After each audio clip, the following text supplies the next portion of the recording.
आज CPRIच्या वतीनं तयार करण्यात आलेलं जे रिजनल टेस्टिंग सेंटर आहे त्याचं उद्घाटन देशाचे भारत सरकारचे मंत्री आदरणीय मनोहरलालजी खट्टर यांच्या हस्ते झालेलं आहे। हे केंद्र अतिशय महत्त्वाचं आहे कारण यापूर्वी जे काही आपलं इलेक्ट्रिक इक्विपमेंटचं क्षेत्र आहे याच्यामध्ये ट्रान्सफॉर्मर्स असतील, स्मार्ट मीटर्स असतील, या सगळ्या गोष्टींकरता आपल्याला टेस्टिंग करता भोपाळमध्ये किंवा हैदराबादला पाठवावं लागायचं। त्याचा खर्च, त्याचा लागणारा वेळ, यामुळे याबद्दलची इकोसिस्टीम जी आपल्याकडे तयार व्हायला पाहिजे ती इकोसिस्टीम तयार होत नव्हती। आज हे केंद्र आल्यामुळे त्याचा आपल्याला फायदा होणार आहे। ती इकोसिस्टीम आपल्याकडे निश्चितपणे ती तयार होईल आणि मी केंद्रीय मंत्री महोदयांना ही विनंती केली की आमच्याकडे आता EVचं हब तयार होत आहे, इलेक्ट्रिक व्हेकल मोठ्या प्रमाणात मॅन्युफॅक्चरिंग तयार होत आहे, तर EV टेस्टिंग देखील या ठिकाणी आपण त्याची व्यवस्था करावी आणि मंत्री महोदयांनी त्याला एक प्रकारे होकारच दिलेला आहे। त्यामुळे त्याचा एक मोठा फायदा होईल कारण आपल्याला माहिती आहे की पुढच्या काळामध्ये आपलं हे जे क्षेत्र आहे म्हणजे पुणे असेल, नाशिक असेल आणि छत्रपती संभाजीनगर असेल, या ठिकाणी मोठ्या प्रमाणात EV चं मॅन्युफॅक्चरिंग येणार आहे आणि ही जर सिस्टीम इथे उभी राहिली तर त्याच्याकरता एक मोठा फायदा आपल्याला होईल। त्यामुळे एक अतिशय महत्त्वाचं अशा प्रकारचं आज हे कार्य या ठिकाणी झालंय, त्याबद्दल मी केंद्रीय मंत्र्यांचे आभार मानतो।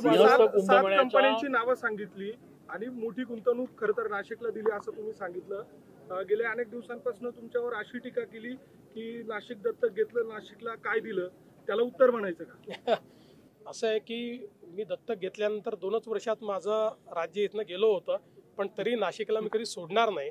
नाशिकवर माझं प्रेम आहे, त्याच्यामुळे कोणी टीका करो, कोणी काही करो, पण नाशिकमध्ये मागच्याही काळात कुंभमेळ्याकरता सगळा निधी मी मुख्यमंत्री म्हणून उपलब्ध करून दिला होता। त्याही काळात जे काही या ठिकाणची विकासाची कामं होती आपण केली। आताही मोठ्या प्रमाणात कुंभाची कामं तर आपण करतोच आहोत, जवळपास 5,000 कोटी रुपयाची कामं आपण सुरू केली आहेत, 2,000 कोटीची अजून आपण सुरू करणार आहोत।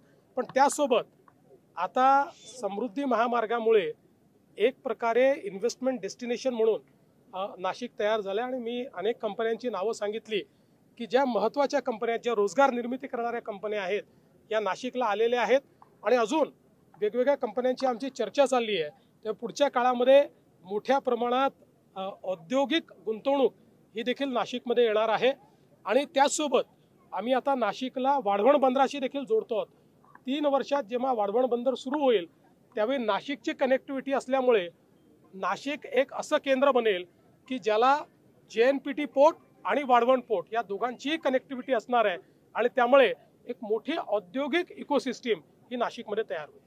नाशिकच्या जे विमानतळ आहे त्याचं देखील विस्तारीकरण त्याही संदर्भात आपली चर्चा चाललेली आहे आणि कुंभापूर्वी त्याचं काही विस्तारीकरण आपण करण्याचा प्रयत्न करतो। साहेब, एक राजकीय विषय, एक पॉलिटिकल विषय असा आहे की राजकीय याच्यावर माझी दोघांची भेट झाली नाही, त्याच्यामुळे ते काय बोलले हे मला माहिती नाही आणि माझ्याकडे त्यांच्या मनात काय आहे हे समजून घेण्याची कुठलीही टेक्निक नाही, त्यामुळे आता त्यांच्या भेटीबद्दल मला काही माहिती नाही। मला अतिशय सांगताना आनंद वाटतो की सेंट्रल गव्हर्नमेंटच्या वतीनं, पॉवर मिनिस्ट्रीच्या वतीनं वेगवेगळ्या डिस्कॉम्सचं रेटिंग केलं जातं आणि आजच ते रेटिंग आलेलं आहे आणि त्या रेटिंगमध्ये महाराष्ट्राला A रेटिंग मिळालेलं आहे। विशेषतः वेस्टर्न रिजन जे आहे इथल्या ज्या पॉवर कंपनीज आहेत या सगळ्या सर्वोत्तम पॉवर कंपनीज समजल्या जातात, त्यात यावेळेस नंबर 1 वर महाराष्ट्र आलेला आहे।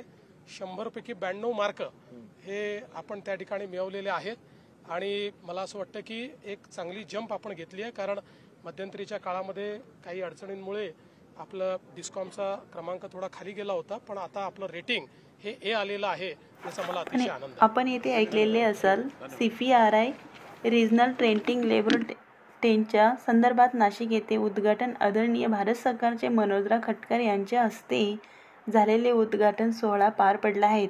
हे केंद्र अतिशय महत्त्वाचे आहे। महाराष्ट्राचे मुख्यमंत्री देवेंद्र फडणवीस यांनी पत्रकारांशी बोलताना सविस्तर सांगितले आहे।